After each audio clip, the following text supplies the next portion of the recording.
This is Gerardo Del Real with Resource Stock Digest. Joining me today is the president and CEO of Silver Hammer Mining, Mr. Morgan Lekstrom. Morgan, the slightly taller than I, Morgan, how are you doing today? I'm great. How are you? I am well. Thank you for asking. Listen, I have to tell you, it's been an interesting week to say the least in the precious metal space. And despite that, the past several weeks for Silver Hammer actually have been very, very good as it relates to the share price. I don't think it's a coincidence that it coincided with some news here recently where you announced the appointment of a former Silver Standard chief geologist and vice president of exploration, Mr. Ron Burke, to the board. And I don't think it's a coincidence that, you have several catalysts here near term that I think the market is sniffing out or likely to be positive. So before we get into all of that, I would love for you to introduce yourself a bit to the audience that may not be familiar with you and just tell us a bit about your background. Yeah, absolutely. And you're right. I mean, the catalyst and with Ron joining the board, it just reflects highly on our management team and our assets. But enough about that. We'll talk about that later. A bit about me. I've been in the industry for 14 plus years. And I really started into the large mining side when I was 25 with Freeport-McMoRan in Indonesia. I spent some time there. I then moved over to Oyu Tolgoi complex in Mongolia, that massive Rio Tinto mine. I spent a number of years there. And then I spent a number of years in West Africa building a mine with Golden Star Resources. And I came back to Canada and I worked for Sabina Gold and Silver, helping them set off their Arctic program, their engineering program. So my background really is that through exploration to mine building, turn it into production and build out the teams and company to do that. So it really complements everything we are trying to do here with that large exploration payoff and near-term production potential. Let's talk about the team, everything from IR to the technical expertise, the capital markets experience, everything about the board and the advisory board that you've put together screams, potential company maker, because a lot of the names on here aren't names that lend themselves casually to a small silver company, which is, within the context of the space. For now, anyhow, Silver Hammer is that. It's a pure play on silver with a ton of upside, but a pretty impressive team. Can we talk about them a bit?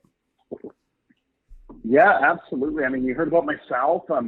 We'll start with a couple of our board, and we'll transition to Phil Mulholland, our chief geologist. But when we started the company, we had Lawrence Ralston joined the board. Lawrence has, been in the industry for 40 years. He's the chairman of Metalla Royalties, that, $500 to $600 million royalty company. He was the founder of West Bay Capital Advisors, but mainly he's an exceptional geologist and a mining analyst. And he was the editor and founder of Resource Opportunities. He's a very predominant news writer and highly respected in the industry as the go-to for geology and the go-to for if projects are viable or not. And having Lawrence in the background has been amazing. As you said, we just appointed Ron Burke. Ron's been in the industry for 30 plus years as well. He was the former vice president of exploration and chief geologist for Silver Standard. That's now SSR Mining, that $3 billion silver mining company. He's been responsible for finding projects like the Pitarrilla project in Durango, the Bruce Jack project in British Columbia. Also, he was vice president of exploration for Centerra Gold. So he before that, he spent a plethora of time with Teck Resources and its predecessors, targeting generation and property evaluation in America. So having Ron and Lawrence with that large, big company experience, massive amount of time in geology. And then we have Jonas Lang. Jonas is our capital markets guru, right? He's our expert in capital markets. He's the senior vice president, or executive vice president now, for Maple Gold. He's been involved with raising hundreds of millions of dollars in his career, and just brings that exceptional IR, PR, but also that capital markets advising side. So if you can kind of get the hint of where we're going with our board, it's to complement myself, the mine builder type, right? Large exploration companies, capital markets, mine building, you kind of see where we're going with this. And then our IR, Christina Pilon, she is She's been in the IR industry for about 12 to 14 years as well. And she's been IR for large companies like Metalla. She runs her own company as well called High Tide Consulting, and has been absolutely integral and critical to the expansion of our company the way it has been going, and kicks my butt every day, so it helps. Our other two advisors, one, Warwick Smith. Warwick is a very skilled venture capitalist. He is the chief executive officer and director for American Pacific. He was a co-founder of Western Pacific. He's been involved with raising tens, if not more, of millions of dollars in capital, and has done an amazing job with American Pacific. I won't go too far into that. If you're interested, you can look at it yourself. And then Kurt Hoffman. So Kurt is a native to the Coeur d'Alene area where one of our mines, our flagship Silver Strand mine is. And he's been involved with the exploration side for 20 to 30 years as well. He sits on the boards of Trident Exploration, Bullion Gold Resources, and United Mine Services. He was predominantly mineral focused and acquisition focused, but having him in the background, because he knows the area so well, because he knows the staking and the regulators so well, it's been absolutely amazing having that type of person in the background to help us liaise with the community and all those types of things. Let's get into the flagship that you mentioned, the Silver Strand mine. It's an excellent asset, an interesting asset because of, one, the rock formation, right, which is known to host many 100 million plus ounce silver deposits. The other thing that's interesting to me is that historically, the mine has only been mined to 90 meters depth. Walk me through the flagship and how things are coming along on that front. Yeah, you're absolutely correct. So it's the Silver Strand mine. It's about 45 minutes outside of Coeur d'Alene. It had only ever been mined down to 90 meters. And that was very interesting for us because it is hosted in the Rivette Formation. That's the same formation that Lucky Friday, the same geological formation as Sunshine, these, monster mines. Lucky Friday's produced over 300 million ounces of silver. Sunshine, same idea, right? Monster mines. And when they mined it, they stopped, and they stopped at 90 meters because the company that had it before us was a gold-focused company. Albeit this project does have a gold credit of up to about 5 grams a ton gold, which is pretty impressive for a silver-focused mine to have that type of gold credit. So we picked the asset up, and myself being the boots on the ground type, got down there right away when I started, and we decided that we were going to do a combination of surface testing, drilling, and underground. And, it has a past producing and existing underground. We went in there, we rehabilitated it. We drove a new drift to step out 40 to 50 feet from the existing ore body and the existing drill bay that was there. And we put a new drill bay in. We mobilized a drill here fairly recently, and our drilling program is going exceptionally well. We're really happy with what we're seeing, and we're looking, the core is getting to the lab, and some of it's in the lab right now, and we're really excited for the catalyst to come out of that. So having that, not only that past producing 90 meter mine, but also consolidating a 5.5 kilometer land package around that was really integral to how we want to how we want to expand, but the size and the scope of how we want to expand this mine to be a monster, potentially a monster mine as well. You have a very solid share structure, hence the upside, right? I believe you have right around 37.5 million shares outstanding. I think fully diluted, it's just under 50 million at 48.2. Market cap, right between 30 and 35 million Canadian. That is the one thing that really stood out to me when I started looking at the deal. And, it's a deal that Nick Hodge, my partner, brought it to my attention. I looked at the structure and I looked at the asset. I remember telling him if they hit, they're able to prove this model, this thing's going to be off to the races. And again, I think the market is starting to suspect that some of those, 2,000 gram per ton samples, that might not be the last of them, right? I think you had an underground sample that was 2,744 grams per ton silver, which is, yes, just a sample, but it speaks to the potential. Yeah, absolutely. So that sample came from the old stope.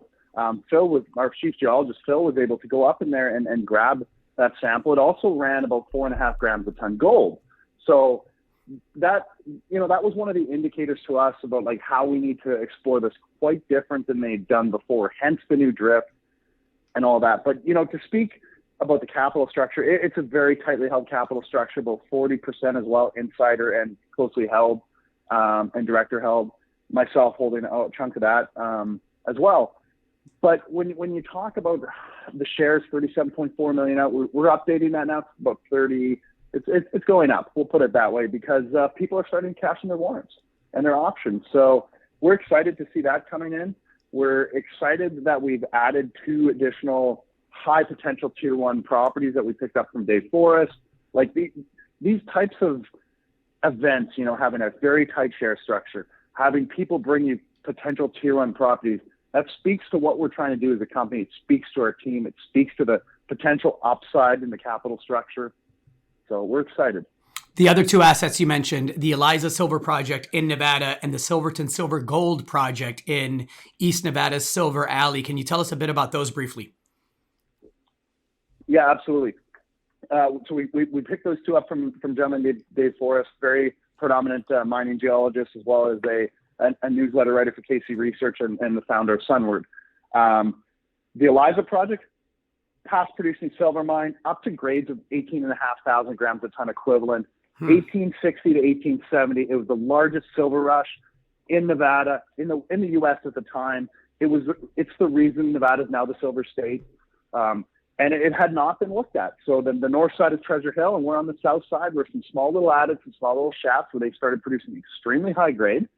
And then it dips under some shale cover, and people walked away from it because the modern technology that we have now was not there. The geological understanding was not there. So now we have this new look, this new ability to look at it. And very shortly, you'll see some catalysts from us come out around Eliza.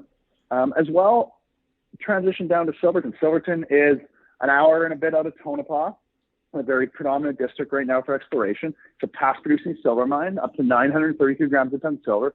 But also on that property, there's a portion of the property is what we like to refer to as, it looks like it could be a Round Mountain style gold system. So we have some catalysts coming out from there. We just finished geochem. We just finished a bunch of sampling.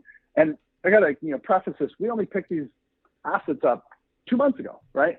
So we closed on the assets 2 months ago. We fast-track sampling. We fast-track geochem, mapping, everything. We're actioning everything we say we're going to do and more.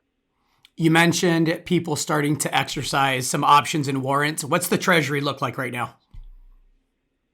Well, at the last financials, we had about 2.8 in the bank, and during drilling, we're burning about 400 a month, and then that'll taper off. So we're in a pretty good position to execute on all of our projects going forward without the need for additional raises.